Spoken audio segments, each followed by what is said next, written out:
Hi, welcome to the Sheepish Podcast, Episode 9. Today is Thursday, January 10th, 2013. My name is Holly, and I'm your host. It's the first podcast of the new year. Hooray! It's a little late. Sorry about that.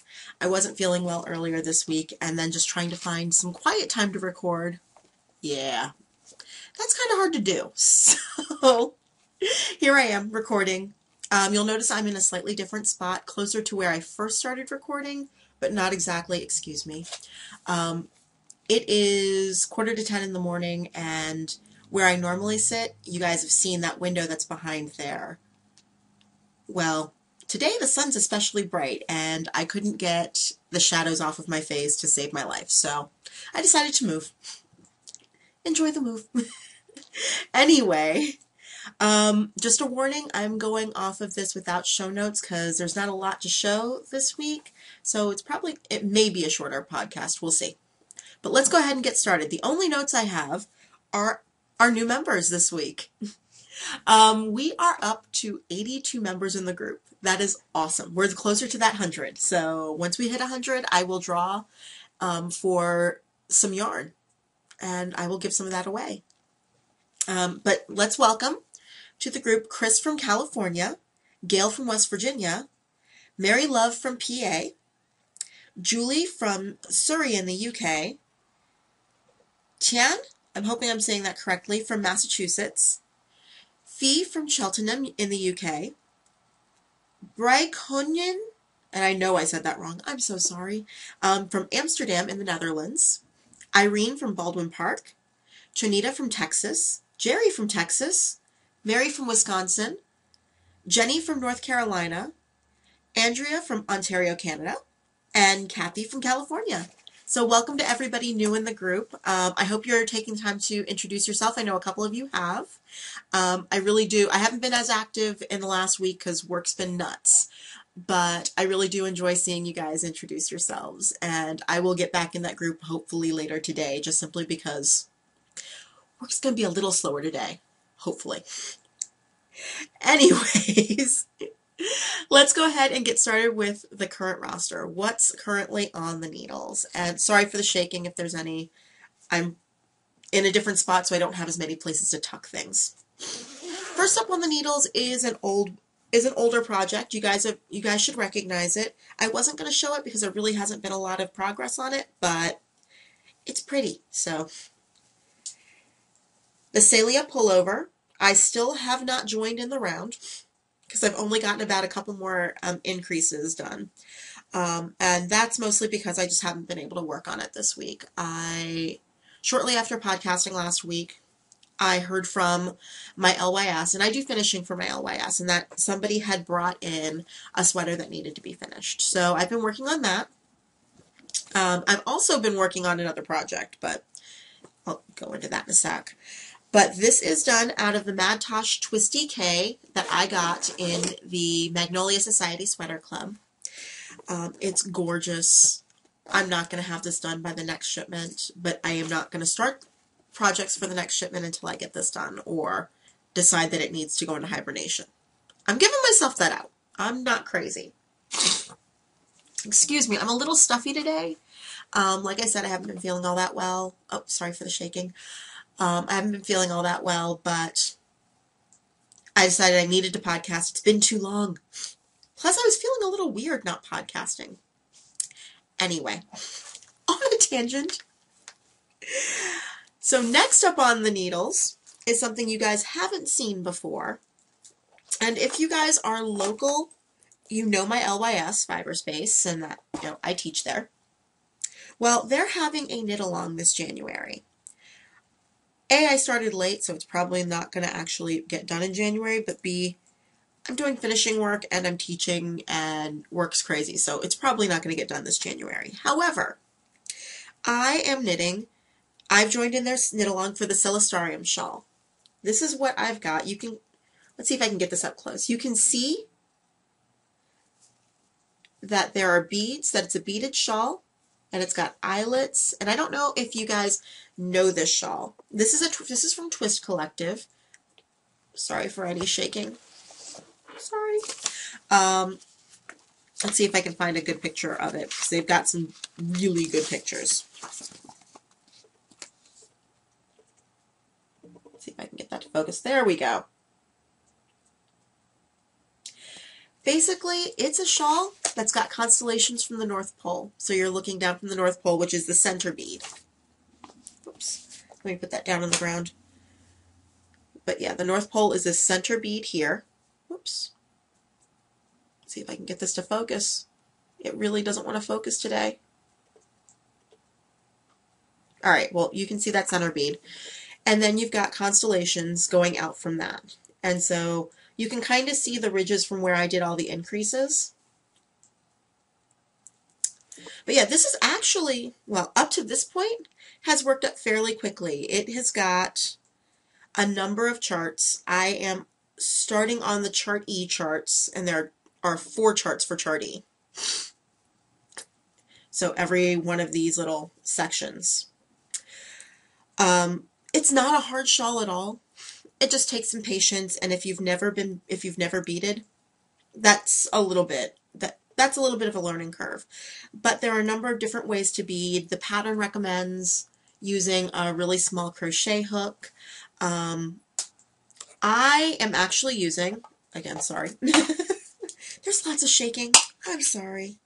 I'm using my little Notions case that I got in the last in my last Wool Girl Fiber Club shipment. And I am using the Super Floss method of stringing beads. Wow, this really doesn't want to focus today. There we go. So, but I'm using that. It's a little time consuming, but I think that this is the easier way of working with beads. So I'm going to reach off camera for a second. And these are the beads that I've chosen. Whoops, sorry about that. That was the notebook falling.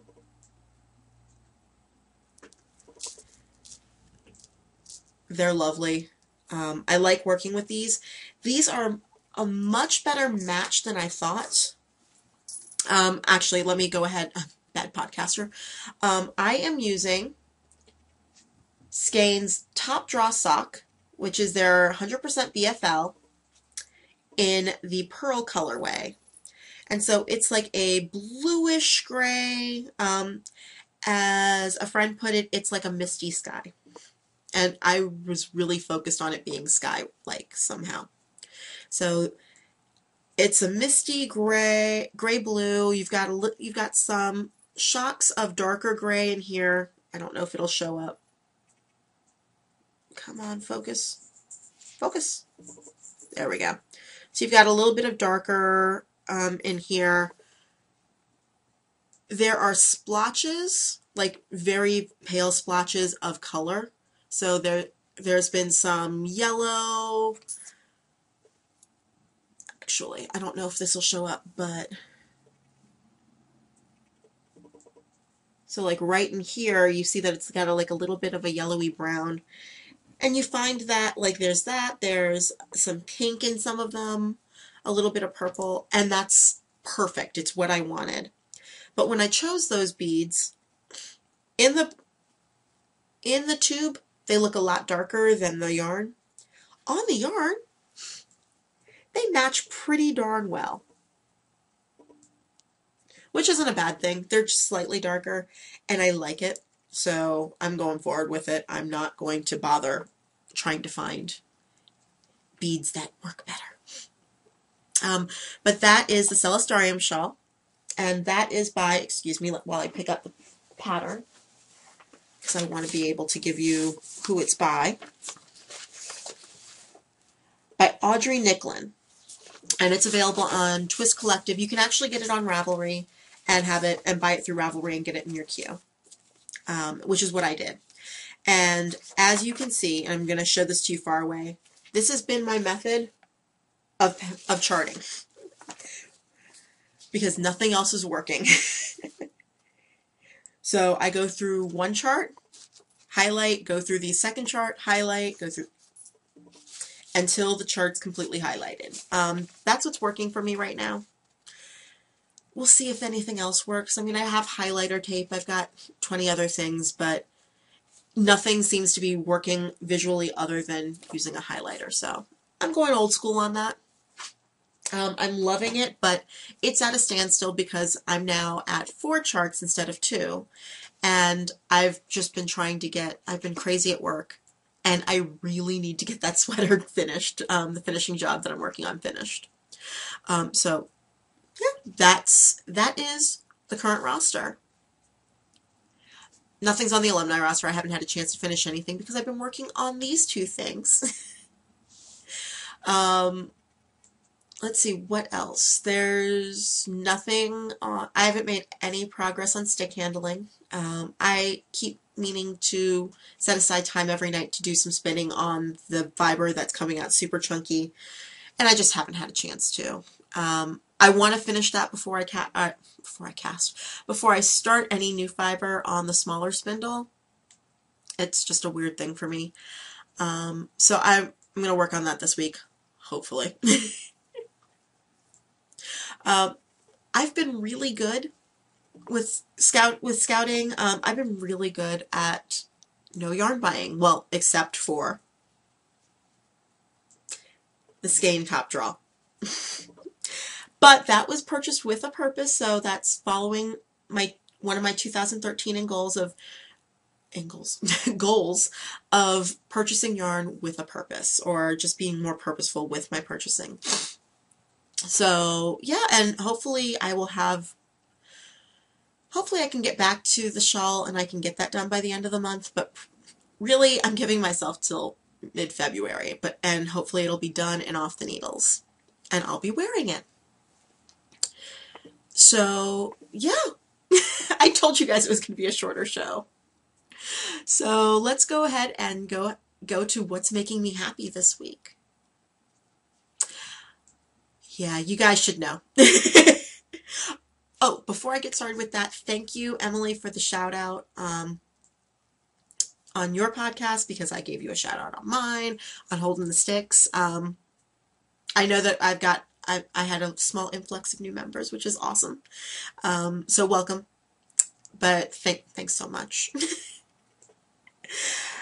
And also, so a couple other shout outs.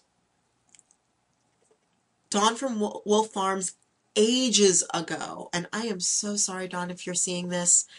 And yeah, I'm just getting to this. I want to say it was like episode 2.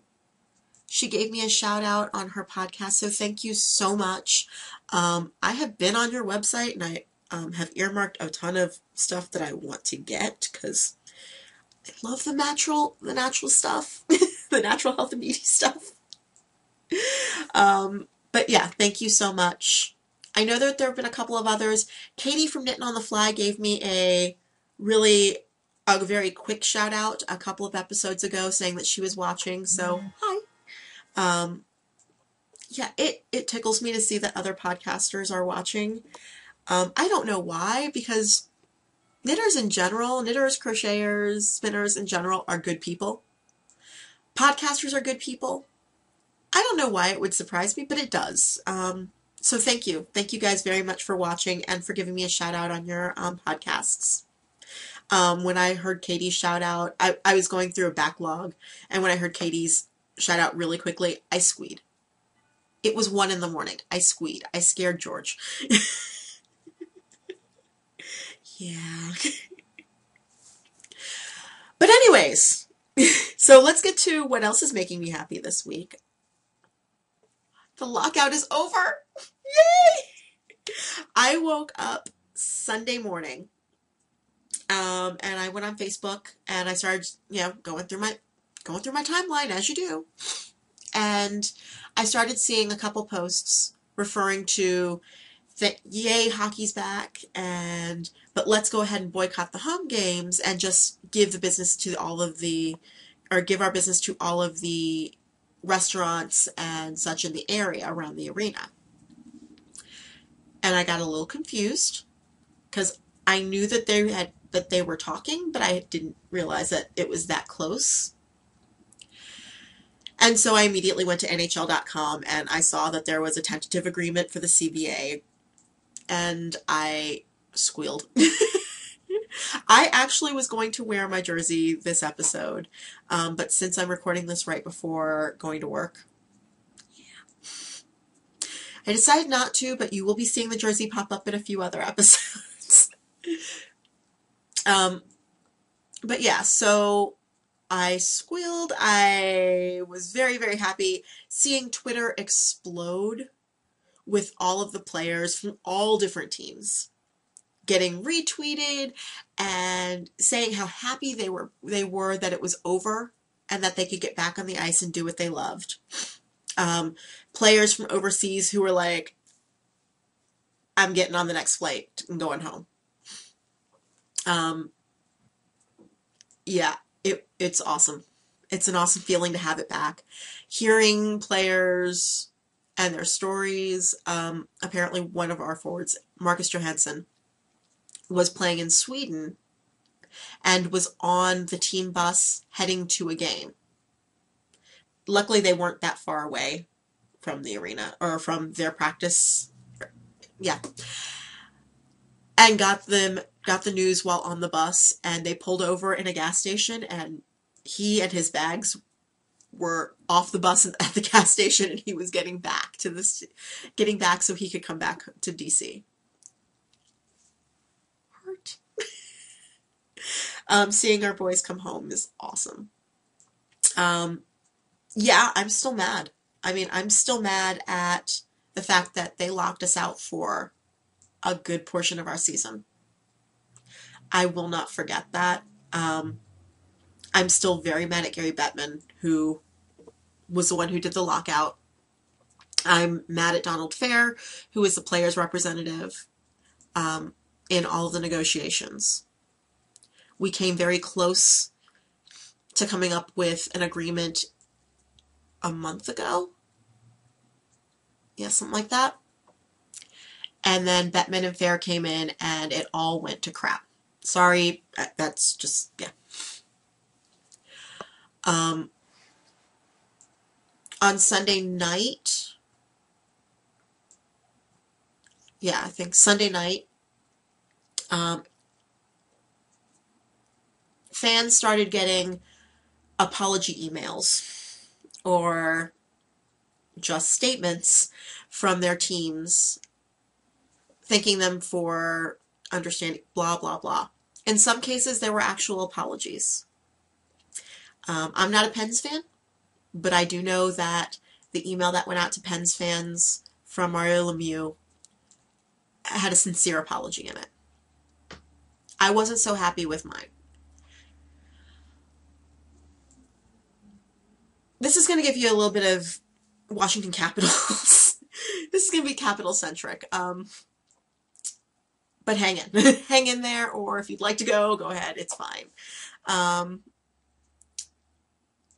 But one of our owners, we're owned by Monumental Sports, which one of the major shareholders, is Ted Leonsis. He has always been the fans' owner. He's very easy to reach. He answers emails. You can walk up to him at a game, at any game. So whether it's, Wizards, Caps, he's just there for a concert, he'll answer your questions. He's really nice in person.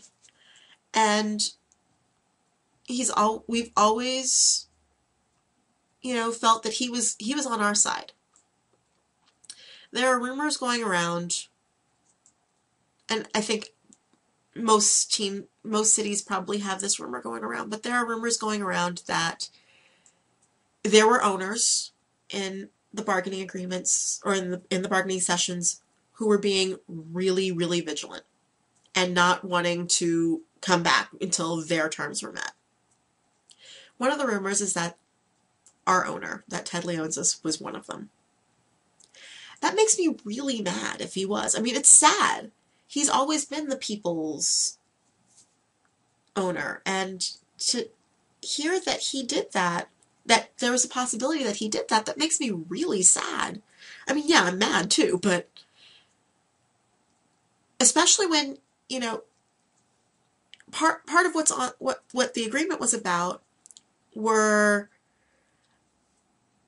terms, like how long you're going to sign a player for and how long you'll re-sign a player for. And I think back to when Alex Ovechkin was a rookie. I was there at because it wasn't a press conference, but I was there at the meet the Caps players for season ticket holders, because I had friends who were season ticket holders, and they took me. I was there when the announcement was that we were signing him for 13 years. So to see that he was fighting so hard to shorten terms, which I don't think is a bad thing, but to see that he was that he may have been one of the most vocal about that, I'm like, you're a hypocrite. I mean, it doesn't diminish my love for the game, and it doesn't diminish my love for the players. It diminishes my love for behind the scenes, or at least the bigger players behind the scenes. I know that our GM really wanted us to be back.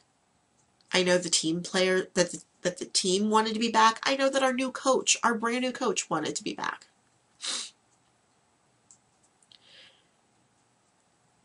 And it's one of those, trying to explain the difference between the lockout and a strike. The players want to be there. They didn't stop working. But it was the NHL. It was Gary Bettman and the owners who locked them out. So that's my happy and sad. I'm upset with Monumental Sports and Ted Leonsis in particular.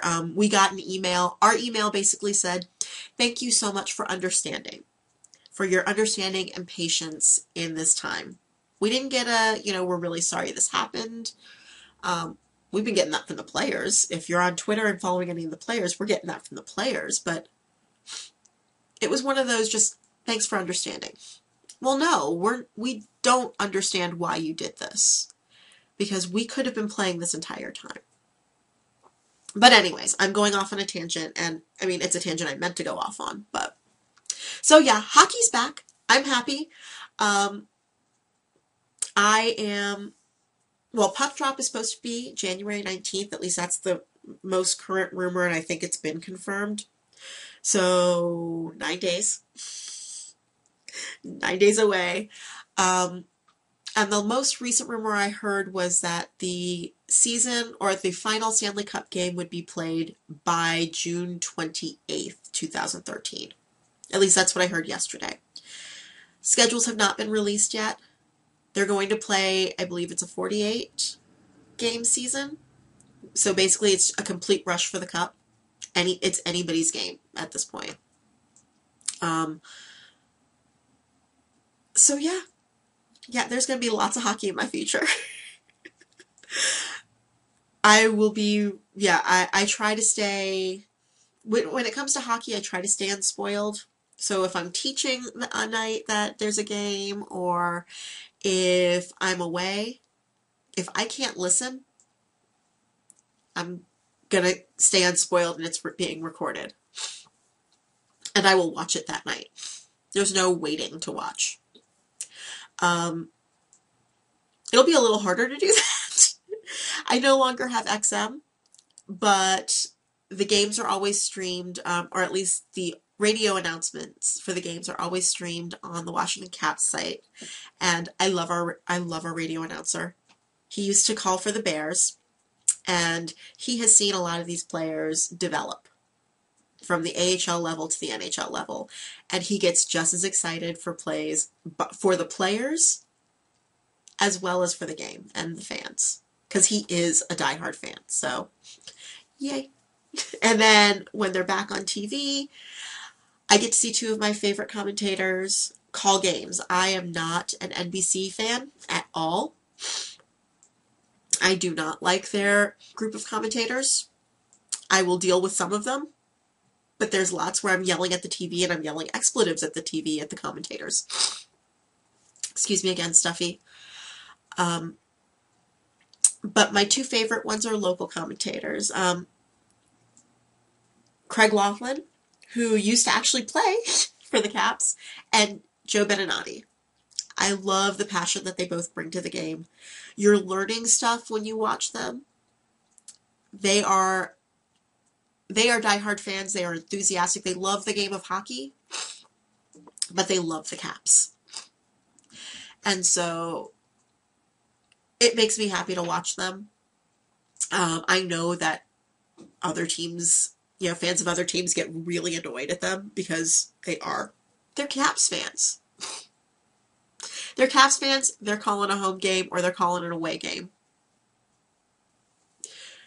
That's what you get. Every city's got those, though. And every city loves their commentators. So I'm sure that if you're a hockey fan, your city's got a pair of commentators that you love too. But yeah, I am just really happy. And that's pretty much it. That's what's making me happy. There's hockey again. So yeah, we're going to go ahead and stop here.